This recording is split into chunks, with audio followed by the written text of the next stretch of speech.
On parle souvent de non-dualité comme quelque chose de libérateur. Il n'y a rien à chercher, rien à devenir, rien à comprendre.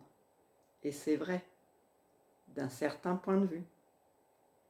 Mais ce que j'ai remarqué dans mon expérience et dans celle des personnes que j'accompagne, c'est que même cette évidence peut se transformer en tension si on y accroche, si on en fait un concept, une vérité à posséder. C'est paradoxal, c'est exactement là où la plupart des gens se perdent. Même le mot de non-dualité est déjà un concept. Même il n'y a rien à comprendre est déjà une phrase. Et quand tu poses des mots sur l'absolu, sur le réel, sur ce qu'il y a avant la séparation, tu introduis forcément une dualité. Vrai, faux, bien, mal, correct, incorrect, réel, irréel, relatif, absolu. Donc, même dans la plus pure évidence, on peut créer une tension. Si on pense que comprendre ou posséder cette vérité va changer quelque chose. Si on croit qu'on va atteindre un point d'arrivée définitif, une certitude. La libération ne se trouve pas dans les mots. Elle ne se trouve pas dans la compréhension. Elle ne se trouve pas dans un port d'attache. Elle se trouve dans le relâchement de la tension vers une vérité, dans le laisser-être. La tension vient de l'attente. Regarde, même quand tu as entendu 1000 fois que tout est déjà là, tu continues à chercher des techniques, des lectures, des vidéos. Et ça te maintient dans l'idée que tu peux trouver quelque chose. Cette tension, cette recherche, c'est exactement ce qui empêche de voir que tout est déjà là. Il y a un espoir de devenir. L'espoir, c'est ce qui empêche de voir ce qui est là, maintenant. Et il n'y a que là, ici, maintenant, qui est sans tension. Alors, qu'est-ce qu'on fait ? On peut continuer à accumuler le savoir, les expériences, les enseignements. Ou on peut observer que même cette accumulation devient une chaîne, une prison, une illusion. La subtilité, c'est que la non-dualité n'est pas un état à atteindre. C'est un mouvement à laisser être. Et tout ce qui peut être dit peut être contredit. Chaque mot, chaque concept a son contraire. Chaque idée a son contraire. Même parler de silence, c'est déjà dire quelque chose. Même parler de non-dualité, c'est déjà dualiser. Même dire il n'y a rien à dire, c'est déjà poser une limite, une structure. Et c'est exactement pour ça que tout ce que l'on dit n'a aucune valeur absolue. Rien de ce que tu peux entendre ou comprendre ne pourra jamais capturer la réalité telle qu'elle est. La libération la plus pure, c'est arrêter de chercher une réponse, une théorie, une vérité. Toutes les réponses sont temporaires. Toutes peuvent être contredites. Tout ce qu'on peut dire est une interprétation qui se cache derrière des mots. et les mots.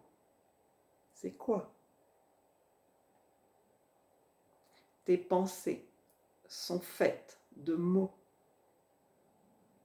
Les mots sont des symboles inventés pour essayer de classifier. C'est utile pour se repérer, mais ce n'est pas la réalité dans laquelle tu vis. Tout ce que l'on peut dire est de la fumée. Et c'est magnifique. J'adore les mots. Alors pourquoi continuer à parler, à partager, à écrire, à enseigner? Parce qu'il y a encore des points de vue, des expériences, des expressions. Parce que la vie s'exprime.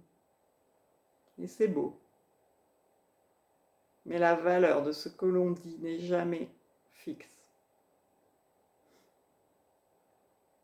Tu peux sourire à tout ce qui est dit. Tu peux jouer avec ces concepts. Tu peux les expérimenter, mais en sachant que ce n'est jamais sérieux. Ce n'est jamais une sécurité. Ce n'est jamais un endroit où tu peux t'accrocher. C'est simplement un mouvement de vie qui s'exprime. Le moment clé arrive quand tu relâches la tension. Tu cesses de vouloir saisir, contrôler, comprendre. Tu cesses de vouloir être libre ou éveillé. Et c'est exactement là que tu es libre. Même les concepts, il n'y a personne, tout est un, éveil, tous ces concepts deviennent inutiles. Et ce relâchement, ce lâcher prise, c'est la libération. Parfois, dans mes accompagnements, j'ai des personnes qui expriment une pensée et qui rajoutent derrière « Oui, je sais, il n'y a pas de temps » ou « Oui, je sais, tout est un ». Et quand je vois que c'est un concept récupéré et non vécu, je leur dis « Est-ce que c'est ce que tu vis ?» Non. Alors n'en fais pas une idée de plus, ça n'aide pas. Ça crée juste encore une tension intérieure à peine perceptible de quelque chose que je devrais vivre et que je ne vis pas vraiment. Toutes ces expériences passent. Tu peux continuer à parler, à penser, à expérimenter, à chercher. Mais tu sais que ça n'a aucune valeur intrinsèque. Et c'est exactement ça, la simplicité absolue. Il n'y a rien à saisir, rien à prouver, rien à atteindre. Il y a la vie qui s'écoule. Et c'est quoi le mot vie?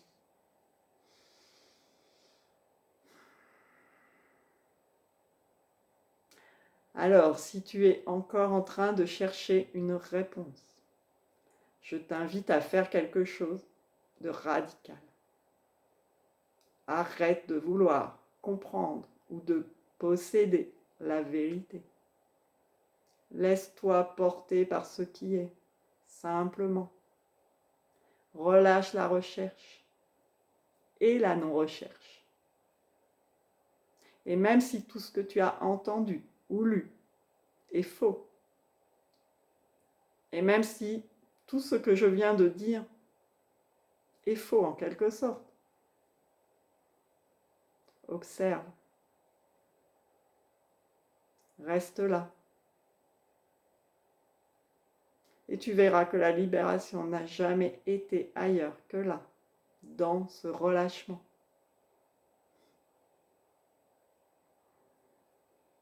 Et c'est ça, le jeu.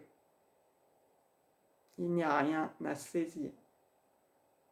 Et pourtant, tout est là. Et si ce que je dis te semble faux, ou même agaçant, c'est peut-être intéressant de revoir pourquoi. Même ne rien savoir, même ne pas être d'accord, à sa place.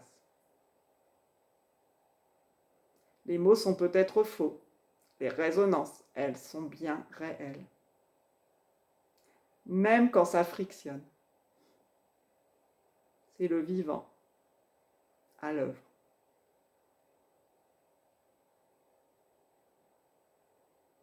N'hésite pas à me partager ce que ça te fait. Il n'y a pas de vérité. Il n'y a que des partages.